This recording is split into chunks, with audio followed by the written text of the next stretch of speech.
নবীনগর ভাতুরিয়া মরহুম সুরুজ মিয়া ফাউন্ডেশনের পক্ষ থেকে ৩ শতাধিক পরিবারকে ঈদ সামগ্রী ও গরুর মাংস বিতরণ। ভিশন ব্রাহ্মণবাড়িয়া নিউজ, সত্য প্রকাশে আপোষহীন। বিস্তারিত সংবাদে স্বাগত জানাচ্ছি আমি ইতি আক্তার। সেবায় ধর্ম, সেবায় আমাদের প্রতিশ্রুতি, আমরা প্রবাসী, আমরাই দেশের শক্তি।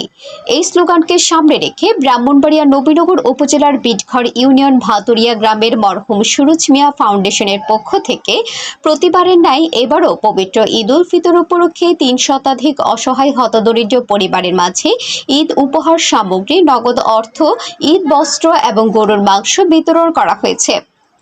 উক্ত অনুষ্ঠানের সার্বিক তত্ত্বাবধানে ছিলেন ব্রাহ্মণবাড়িয়া জেলা স্বেচ্ছাসেবক দলের সহ সাংগঠনিক সম্পাদক ও বিটঘর ইউনিয়ন পরিষদের চেয়ারম্যান পদপ্রার্থী হাজী সালেহ আহমেদ ও মোহাম্মদ দিদার সহ এর পরিবার।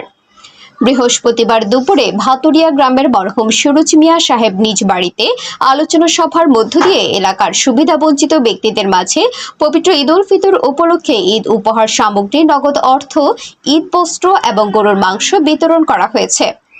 এ সময় শিবপুর ইউনিয়ন বিএনপির সাবেক সভাপতি এস.এম. রৌফ এর সভাপতিত্বে ও বিটঘর ইউনিয়ন জামায়াতে ইসলামীর সভাপতি কারি আনোয়ার হোসেন ফারুকের সঞ্চালনায় আমন্ত্রিত অতিথি হিসেবে উপস্থিত ছিলেন ৯ নং ওয়ার্ড সদস্য আবুল কাশেম মেম্বার, শফিক সর্দার, দুলাল সর্দার, ওয়াসিক সর্দার, জজ মিয়া সর্দার, হারুন সর্দার, বিশিষ্ট সমাজসেবক আব্দুল আজিজ, সেলিম খন্দকার, ভাতুরিয়া কেন্দ্রীয় মসজিদের ইমাম মাওলানা মুফতি ইয়ামিন ও প্রমুখ।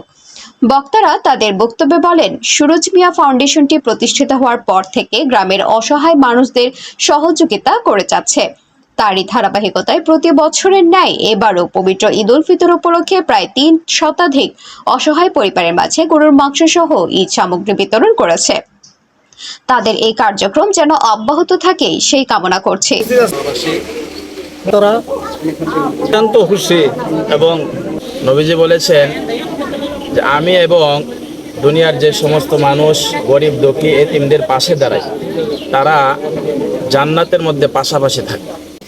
আমার আব্বা মরহুম সুরুজ মিয়া সাহেবের স্মরণে প্রতি বছরের নেই আমরা প্রত্যেক বছর ঠিক আছে ঈদ এবং ইফতার সামগ্রী সহ নগদ অর্থ এবং কাপড় বিতরণ করে থাকি অসহায় মানুষের জন্য। তো আমাদের জন্য সবাই দোয়া করবেন, আমরা যেন এই ধারাবাহিকতা প্রতি বছরের নেই ইনশাল্লাহ ভবিষ্যতেও চলমান রাখতে পারি এবং হতদরিদ্র অসহায় মানুষের জন্য কিছু কাজ করে যেতে পারি।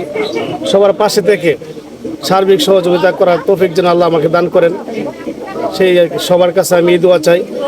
আমাদের এলাকার যে গরিব মানুষ আছে তাদের হক আছে, এই হক আমাদেরকে আদায় করে যেতে হবে, নতুবা কবরে কিন্তু আমাদের হিসাব আছে। মোহাম্মদ হেদায়েতুল্লাহ, নবীনগর ব্রাহ্মণবাড়িয়া প্রতিনিধির পাঠানো তথ্য ভিডিও চিত্রে news desk, vision Brahmanbaria TV news. ব্রাহ্মণবাড়িয়ার সকল সংবাদ সবার আগে পেতে ভিশন ব্রাহ্মণবাড়িয়া টিভি চ্যানেলটি লাইক, কমেন্ট, শেয়ার করার অনুরোধ রইল।